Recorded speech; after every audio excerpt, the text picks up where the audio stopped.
नमस्कार दोस्तों, महाभारत के युद्ध में कई ऐसे पल हैं जो हमें सोचने पर मजबूर कर देते हैं। आज हम चर्चा करेंगे एक ऐसे वीर योद्धा की जिसने कम उम्र में ही अपना शौर्य दिखाया और वीर गति को प्राप्त हुआ। जी हाँ, हम बात कर रहे हैं अर्जुन के पुत्र अभिमन्यु की। आइए जानते हैं कैसे अभिमन्यु को चक्रव्यूह में फंसाकर कौरव सेना के योद्धाओं ने उनकी हत्या की। दोस्तों, आप सबका स्वागत है आपके अपने चैनल समृद्ध सनातन में। चलिए शुरू करते हैं। अर्जुन और सुभद्रा के पुत्र वीर अभिमन्यु के बारे में सभी जानते हैं कि वे चक्रव्यूह में फंसकर वीर गति को प्राप्त हो गए थे, क्योंकि उन्हें चक्रव्यूह को भेदना तो याद था, लेकिन उससे बाहर निकलना याद नहीं था। अभिमन्यु को बचपन से ही युद्ध कला में प्रशिक्षित किया गया था। कहा जाता है कि उन्होंने गर्भ में ही चक्रव्यूह को भेदने की कला सीख ली थी, लेकिन दुर्भाग्यवश उन्हें यह नहीं पता था कि चक्रव्यूह से बाहर कैसे निकले। महाभारत के 13वें दिन कौरवों ने पांडवों को हराने के लिए चक्रव्यूह का निर्माण किया। अर्जुन उस समय युद्ध के किसी और मोर्चे पर व्यस्त थे। ऐसे में अभिमन्यु ने आगे बढ़कर चक्रव्यूह तोड़ने का साहस दिखाया। अभिमन्यु ने अकेले चक्रव्यूह में प्रवेश किया और कौरव सेना में हाहाकार मचाया। उन्होंने अकेले ही कौरवों के कई महान योद्धाओं को परास्त किया।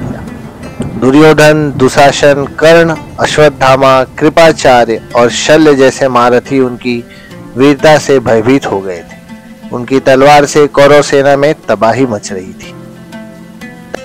जब द्रोणाचार्य ने देखा कि अर्जुन अपना रथ लेकर दूर निकल गए हैं, तब उन्होंने महाराज युधिष्ठिर को बंधक बनाने के लिए चक्रव्यूह का निर्माण कर लिया। चारों पांडव भय और चिंता से घिर गए, क्योंकि युधिष्ठिर के बंधक बन जाने का मतलब था पांडवों की हार।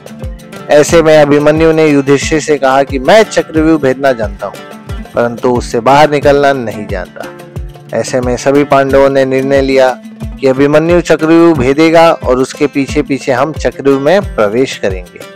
लेकिन जैसे ही अभिमन्यु घुसा और व्यूह फिर से बदला और पहली कतार पहले से ज्यादा मजबूत हो गई, तो पीछे के योद्धा भीम, सत्यकी, नकुल, सहदेव कोई भी अंदर घुस नहीं पाया।